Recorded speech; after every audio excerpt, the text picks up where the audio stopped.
workers received in their inbox in recent days. Quote, "You've not demonstrated that your further employment would be in the public interest." Agency heads have until 8 o'clock tonight to report which of the nation's 200,000 probationary employees were fired in a 6-day unilateral purge to cut the size of the federal workforce. The Department of Homeland Security is also in line for additional cuts, but not for the same reason. In an NBC News exclusive, 3 sources say the administration is planning to fire hundreds of high-level workers at DHS if they refuse to get on board with the administration's goals. DOJ workers are now trying to get access to personal Social Security data too, including bank account information, how much you've earned, your marital status, even certain health records. The agency head, Michelle King, refused to give her okay to DOJ workers ahead getting that kind of data. And then she resigned. Joining me now is NBC News senior White House correspondent Garrett Haake, Washington Post White House reporter Jacqueline Alamany, and Boston Globe columnist Kimberly Atkins-Storr. She's also the co-host of the Sisters-in-Law podcast Act Right Now. Garrett, start with you. What more do we know about this major resignation at the Social Security Agency, and what kind of pressure is being put on the White House now in response? Well, Ali, this comes as we've seen similar dramas play out at other agencies where what's happening is staffers who are affiliated with DOJ are onboarding at these different agencies and becoming essentially employees of the Social Security Administration or the IRS, what have you, and then attempting to gain access to some of these sensitive systems that contain a lot of data about you and me and taxpayers and benefit recipients all around the country. They have received varying degrees of pushback around the government, particularly as they've approached more of these sensitive systems that, of course, control more of where the federal government's money goes. We've heard a lot of talk from folks in and around the administration about the reason they are pursuing these tactics. Listen to some of what we heard just the last few days. They haven't dug into the books yet, but they suspect that there are tens of millions of deceased people who are receiving fraudulent Social Security payments. You know, that's crazy things like... 10 million.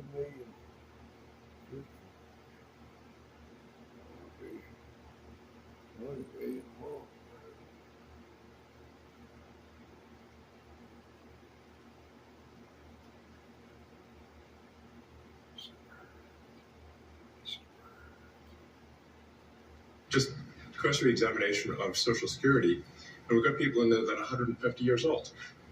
Now, do you know anyone that is 150? I don't know. I don't either, Ali, but a deeper dive into the books would have shown, as it showed the last people to do it, the Inspector General's office who completed an audit just last year, that while there are dead people on the Social Security rolls, they are not receiving tens of millions of dollars in payouts. In fact, the total fraud estimated across the last 8 years or so from the Social Security Agency is less than 1%. So some of this, there is certainly money coming out of these systems that needs to be fixed. I think this is something that the administration says DOJ is in there looking for, but they are sort of putting out on the table these claims about enormous fraud before finding the evidence to support it. Yeah, that's exactly right. And we're actually going to talk to someone who, until recently, was the head of the Social Security Administration. We'll ask him about those exact claims from the White House. But Jackie, to you, these probationary firings are going to have a major impact on the next generation of government employees. Talk about what's being lost by letting go tens of thousands of recent recruits from these key roles. Yeah, Ali, I think what we're losing here is a lot of institutional knowledge about the way that our government as it has in the past worked, and potentially going forward, especially if you look at the disincentives now to apply to any sort of federal jobs and the future jobs that are being eliminated here. Now, some of these probationary employees have recently been hired and brought in to the federal government in expanded offices and workplaces that were created under the Biden administration. But some of these probationary employees are people who have simply potentially switched agencies or have recently switched roles and have only been in that role for a certain amount of time, but have potentially served in the federal government for decades on end. It's going to severely impact the way, again, that these agencies are able to do business on a day-to-day basis, not to mention sort of the chaos that is currently happening and unfolding in these agencies at this very moment, and affecting and impacting the ability for people to do do their jobs and keep things going. There's also the fact that these Doge cuts have been quite sweeping and not the most targeted, which has caused some of these firings to be undone once Doge officials have realized that actually some of these jobs have been really essential. And that has spanned, again,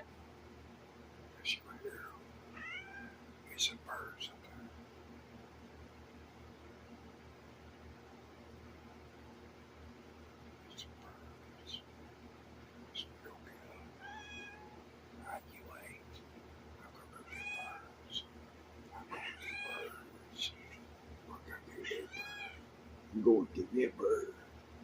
I'm going to get your bird. I'm going to get your bird. It's birds. It's birds. It's birds. It's birds. It's birds. It's birds. You say birds. It's a bird.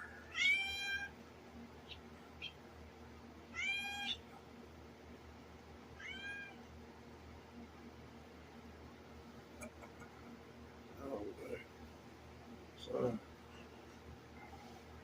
I planted it. We dig that wall driveway. Like it's a driveway. And I ended up going to the hospital. Sat down on the long concrete driveway. Got out to the ditch.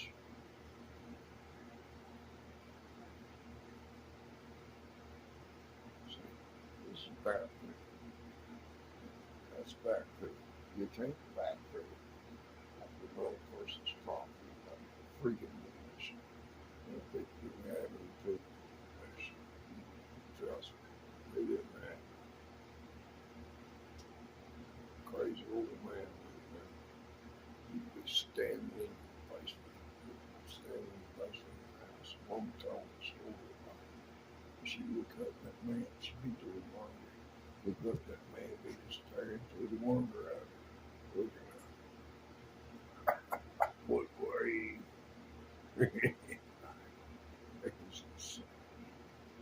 It's birds. She get them. She got them.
only one got half a brain.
Bitch. Bitch, you damn fucking crap. Goddamn itching.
Well, damn.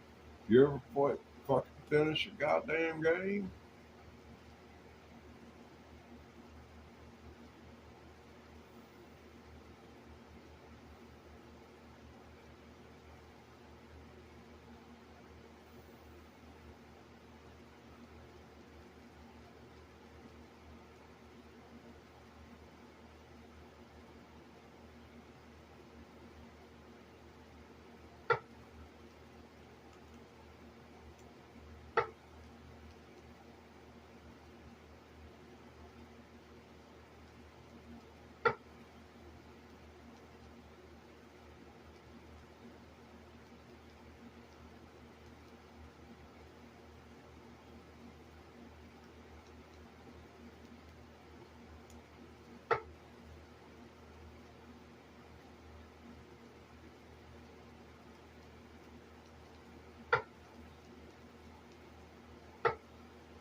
Now you got an hour until you say you're leaving.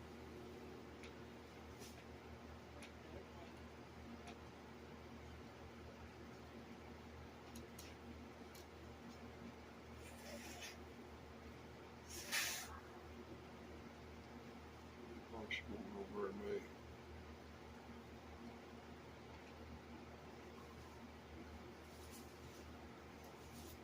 Used to get up at 7:30, 8 o'clock. Don't get up before noon now. And I ain't got time enough to get waked up. And goddamn go anywhere before 3 o'clock. Before I get up. My family thinks you ought to be able to do everything you need to do before I get up.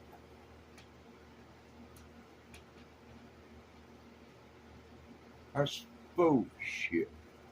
It's gonna snow tomorrow. Goddamn It's gonna snow tomorrow. It's gonna do this. It's gonna do that. It's gonna do the other. It won't mean that I'll have any cigarette burgers.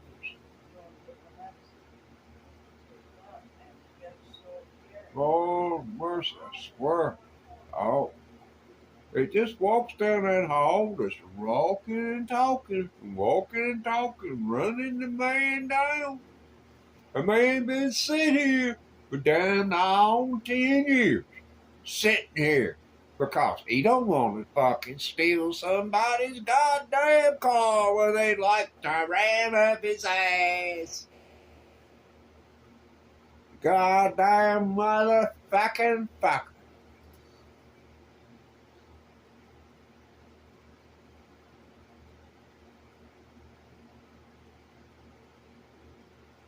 And I'll bring it back and I'll park that son of a bitch and face that son of a bitch right into the weather. You think she's going to reach and grab the windshield wipers and pull them out? Of course not. That's what goddamn normal people do. Shut up to me.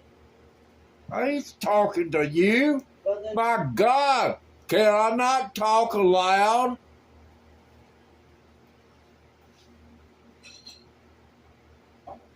I have no one to talk to, Lois. I'm not allowed to use the automobile like I did prior to being accused of having to steal it to do it. And I'm stupid if I ask to use the car, and I'm stupid if I think you're going to tell me I can use the car. Those are your words. I'm stupid if I think you're going to let me use the car. Those are your words. So what am I supposed to deduce from your words? What would anybody listening to your open fucking gapping mouth yapping that shit deduce? Damn, look at him. He's stealing her car again.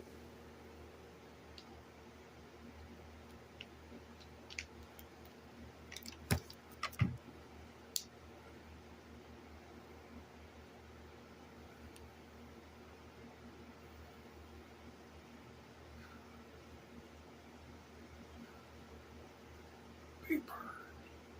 It's Big Bird. Big Bird. It's Big Bird. It's Big Bird. Big Bird.